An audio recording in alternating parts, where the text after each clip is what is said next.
Good day, everyone. I am Michelle Angela Habaybay Omo, and now I am going to show you about how I am going to teach a poem in my class and how I am going to assess the students in our poetry lesson. But before that, I am going to discuss first what is poem. A poem is a piece of writing in which two words are chosen for their beauty and sounds and are carefully arranged, often in a short line which rhyme. So, I have here an example of poem entitled Jabberwocky by Lewis Carroll. 'Twas brillig in the slithy toves, did jar and gimble in the wave. All mimsy were the borogoves, and the mome rout at grave. Beware the jabberwock, my son, the jaws that bite, the claws that catch. Beware the jujubird and shan, the frumious bandersnatch. He took his warble swords in hand, long time in a mansum fog he sought. So rested he by the tom-tom tree, and stood a while in thought. And, as in owfish thought he stood, the jabberwock with eyes of flame came whiffling through the tulgey wood, and warbled as it came. 1, 2, 1, 2, and through. The vorpal blade when sneakers snapped, he left it dead, and with its head he went galumphing back. And hast thou slain the jabberwock? Come to my arms, my beamish boy.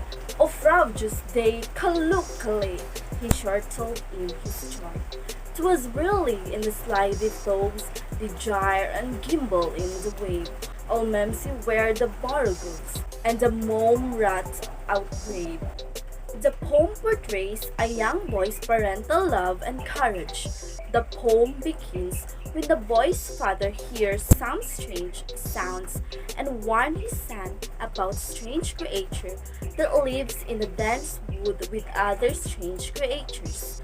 In response, the son pulls his sword and sets out in search of those perilous creatures. He not only finds them, but also fights them after some searching. He returns with the jabberwocky's head in his hand. When the father sees this, he praises his son and rejoices in his son's victory. As a result, their lives resume normalcy. So this is how I will teach the class a poem.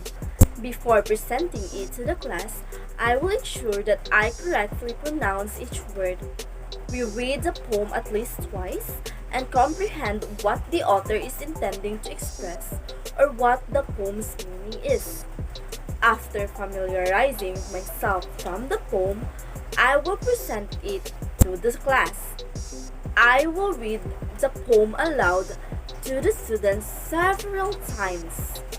By reading a poem again, students can begin to listen for the important components, and they will discover things they haven't seen before. I will also ask the students to listen for patterns and the overall analysis of the words. Then, I'll ask them to tell me what they notice about the poem and let them share it to the class. In addition, I'll ask them to make a list of words they don't know and then have them look up the definition in some dictionaries for them to know its meaning. Let's move on how I am going to assess my students in our poetry class. I am going to give my future students the opportunity to create a poetry portfolio. I will ask them to make sure that their poetry portfolio has a cover page, then the table of contents, and then the poem I am going to let them write, such as haiku, limericks, sonnets, and free verse. This allows me to see how creative they are in creating their own poetry portfolio. The goal of a portfolio is to display your final drafts and to conduct a self-evaluation to determine what you have learned. And that's all for today. Thank you everyone, and God bless us all.